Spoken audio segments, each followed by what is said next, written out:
Famous musicians, Oscar-winning actors, legendary sports figures, and even war heroes all have one thing in common. It all must come to an end. I'm your host, Ed Doyle, and these are stories of fame and fate.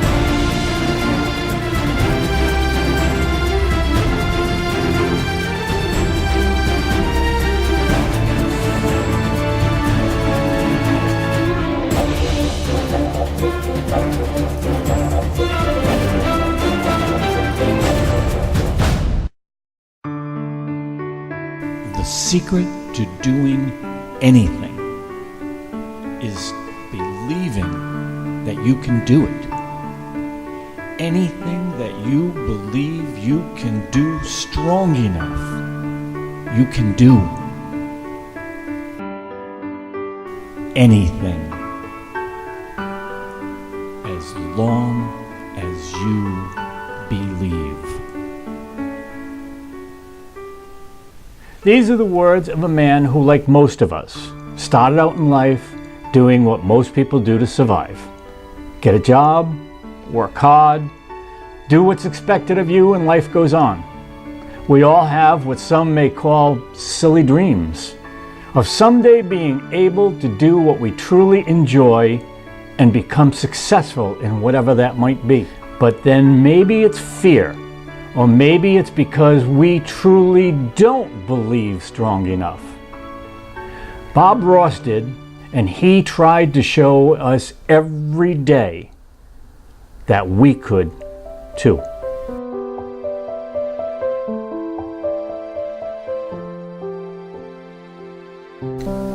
On October 29th, 1942, in Daytona Beach, Florida, Jack Ross, a Cherokee Indian carpenter, and Ollie Ross, a hard-working waitress, brought into the world, and unknowingly, someday, into the hearts of millions, their new son, Robert Norman Ross. There isn't a lot known publicly about Ross's childhood. He spoke very little about it or his family life as he was growing up or in later years. His parents divorced when he was still quite young, and one of the only references he ever made publicly about his father was when he gave an Art World interview and said that his father's absence had played an enormous role in his life's work. Ross's devotion to his mother helped him to learn how to see the beauty in the world around him. His love and caring started early in his life with Ross saving and nurturing injured animals, which at times included an injured alligator he cared for in his family's bathtub, an injured armadillo that had the run of his bedroom, and an epileptic squirrel that we all came to know and love as we watched his television show.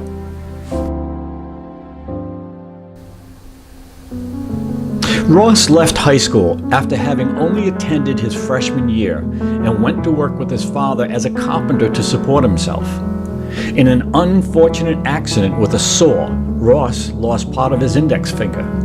It never got in his way, and he was very good at disguising it from his fans and the world by the way he held his palette. But if you look really close from time to time, you can see it.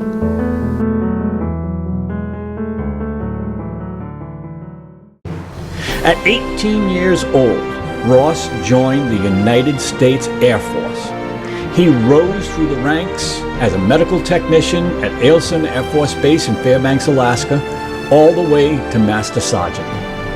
A complete opposite from the warm sunshine of his childhood in Florida. Like the weather, Bob Ross adopted a complete opposite demeanor by projecting a stern, by-the-books, get-it-done attitude. Ross came to be known as Bust-em-up Bobby for being so hard on his men. In fact, in Ross's own words, he said that his positions in the Air Force required him to be the one that was tough and mean, the guy that makes you scrub the latrine. He said, I was the guy who makes you make your bed and screams at you if you're late for work.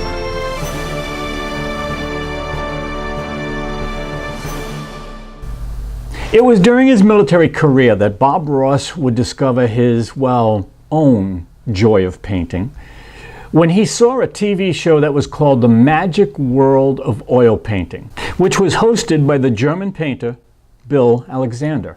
Ross learned the wet-on-wet technique, which actually enabled him to do many paintings in short amount of time. He'd even come home on his lunch hour and knock out 2 or 3 paintings that he would paint on the back of tins and then would sell them for $25 a piece.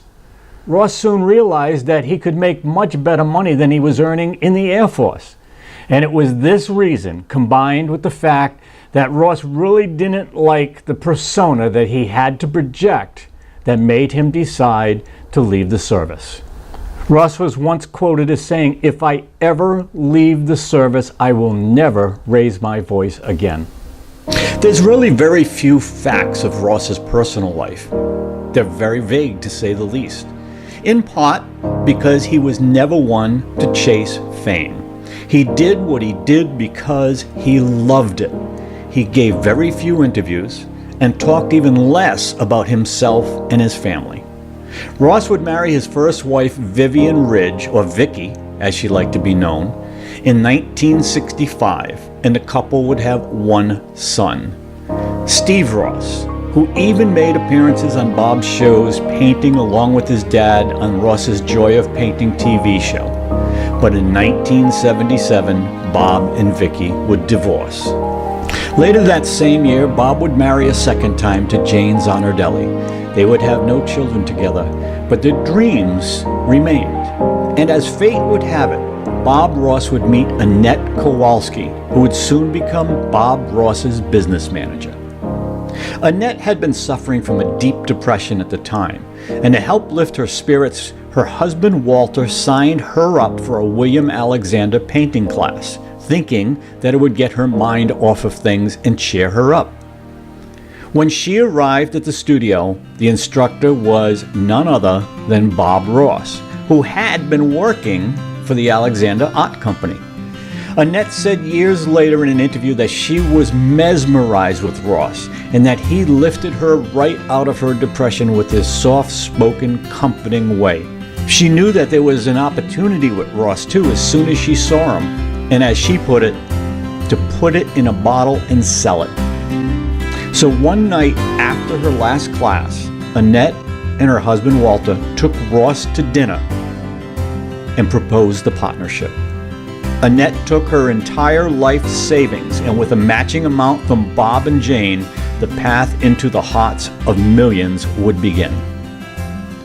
Annette started introducing Ross by taking ads in local papers for painting seminars taught by him, and even created a sort of artist tips hotline with 1-800-BOB-ROSS, which, by the way, if you dial today, still will connect you with Bob Ross Incorporated. They decided to film a short pilot that they would pitch to PBS executives, and sure enough, they loved the idea. And the first episode of The Joy of Painting aired on January 11th, 1983.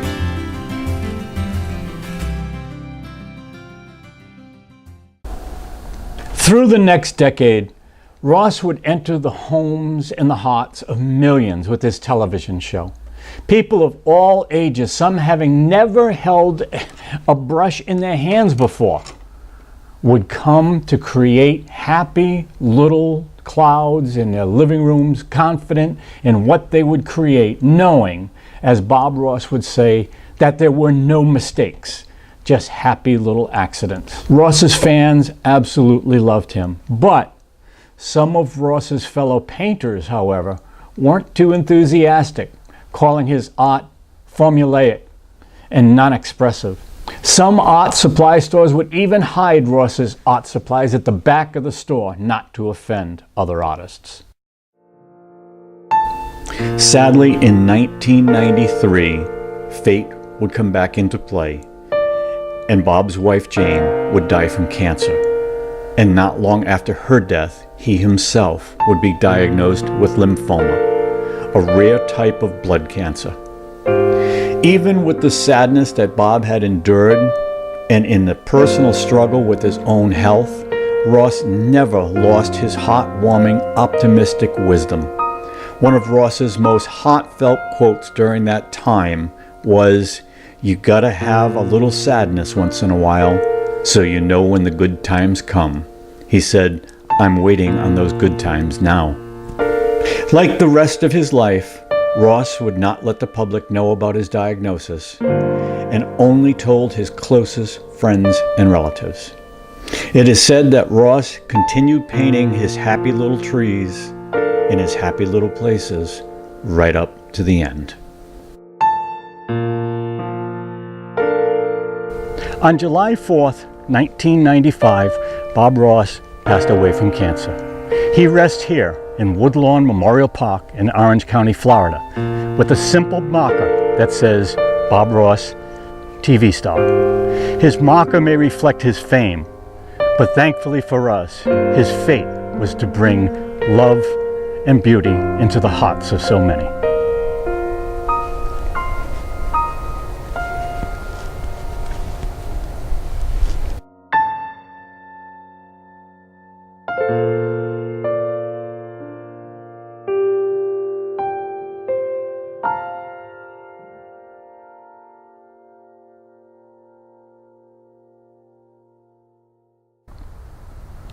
I'm Ed Doyle, host of my new series, Tales of Fame and Fate, which you can watch right here on my YouTube channel. I, like over 300,000 new cases per year, have Lyme disease, and that number is frightfully growing. Lyme disease is contracted by the bite of an infected tick, and new research shows that it can also be transmitted by infected fleas and mites. You don't have to be an outdoors person either to contract Lyme disease. I lived in a city and was bitten in my own small backyard by an infected tick. That's how I contracted Lyme disease.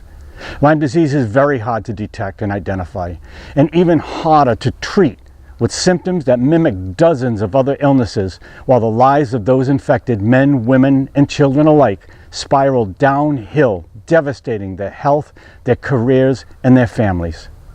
We need your help to learn more about Lyme and join our voices together to force our medical community to allocate the money and effort into finding better ways to identify, to treat, and to cure this devastating disease. One way to learn more about how Lyme disease can destroy someone's life is to see I Have Lyme, the movie. This is a true story of a young woman whose soaring career is brought to a screeching halt with Lyme disease and her fight to recover. Please join me in raising awareness of Lyme disease before it hits you or your loved ones. Thank you.